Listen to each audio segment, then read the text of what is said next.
আসসালামু আলাইকুম। আশা করি সবাই ভালো আছেন। আল্লাহর অশেষ রহমতে আমরা ভালো আছি। আজকে আমি রান্না করব কচুরলতি। কী দিয়ে রান্না করি ভিডিওটা পুরো দেখতে থাকেন, আমার সাথে থাকেন। আমি এখানে নিয়ে নিয়েছি কচুরলতি। কচুরলতিটা আমি ধুয়ে পরিষ্কার করে নিয়েছি। এখানে আমি কচুরলতি দিয়ে রান্না করব কাঁঠালের বিচি, চাপা শুটকি, রসুন কুচি, পেঁয়াজ কুচি, কাঁচামরিচ। এখন আমি পরিমাণ মতন মরিচের গুঁড়া নিয়ে নেব। আমি এখানে নিয়ে নিলাম 2 টেবিল চামচ মরিচের গুঁড়া। এখন নিয়ে নেব আমি হলুদের গুঁড়া 1/2 টেবিল চামচ। আমি হলুদের গুঁড়া নিলাম। আমি আজকে শুটকি দিয়ে কাঁঠালের বিচি দিয়ে আমি রান্না করব। এটা খেতেও অনেক সুস্বাদু, আমরা প্রায় খাই, আপনারাও খাবেন। বসিয়ে দিলাম কাঁঠালের বিচিটা একটু সিদ্ধ করে নেব। সিদ্ধ করে নিলে কাঁঠালের যে কষটা কালো ওইটা থাকবে না। চুলাতে বসিয়ে দিলাম কড়াইতে দিয়ে দিলাম তেলটা গরম হবে। আমি তখন দিয়ে দেবো পেঁয়াজ কুচি, রসুন কুচি দিয়ে দিলাম, দিয়ে একটু নাড়াচাড়া করে নেব। ভালো করে একটু করে ভেজে নেব। আমার পেঁয়াজটা ভাজা হয়ে গেছে। এখন আমি শুটকি দিয়ে দিলাম, চাপা শুটকি দিয়ে দিলাম। দেওয়ার পর আমি একটু ভাজা করে নেব, জানি চাপা শুটকিটা পুরোটা ভেঙে যায়। এই কারণে আমি এখানে অ্যাড করব সামান্য পানি দিয়ে দিলাম, দিয়ে নাড়াচাড়া করব।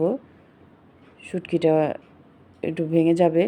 এখানে আছে মরিচের গুঁড়া, হলুদের গুঁড়া। আমি এখন দিয়ে দিলাম পেঁয়াজের সাথে, যেটা আমি আগে কষিয়ে নিয়েছি শুটকি দিয়ে। পেঁয়াজটা রসুনটা কষিয়ে নিলাম, এর মধ্যে আমি অ্যাড করে দিলাম।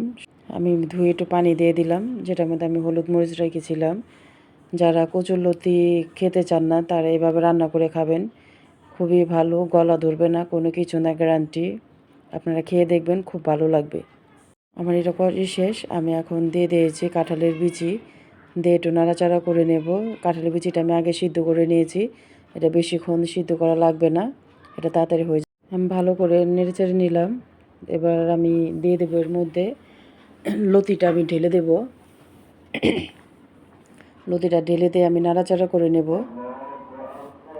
নাড়াচাড়া করে নিলাম। যারা কচুরলতি খান না এভাবে রান্না করে খাবেন, গলায় ধরবে না, কোনোই হবে না, আপনারা খেতে পারেন চিন্তা। আমি কচুরলতিটা নাড়াচাড়া করে নিলাম। এইভাবে যদি কচুরলতি খান খুবই সুস্বাদু, খুবই ভালো লাগে।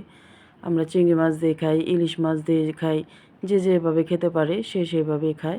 আমরা সবভাবেই খাই, শুটকি দিয়েও খাই, মাছ দিয়েও খাই, এমনিও ডাল দিয়েও রান্না করা যায়। এভাবে খেয়ে দেখবেন, খুবই ভালো, খুব সুস্বাদু। আমার কচুরলতিটা প্রায় হয়ে গেছে, আমার লতিতে তেল ছেড়ে দিয়েছে।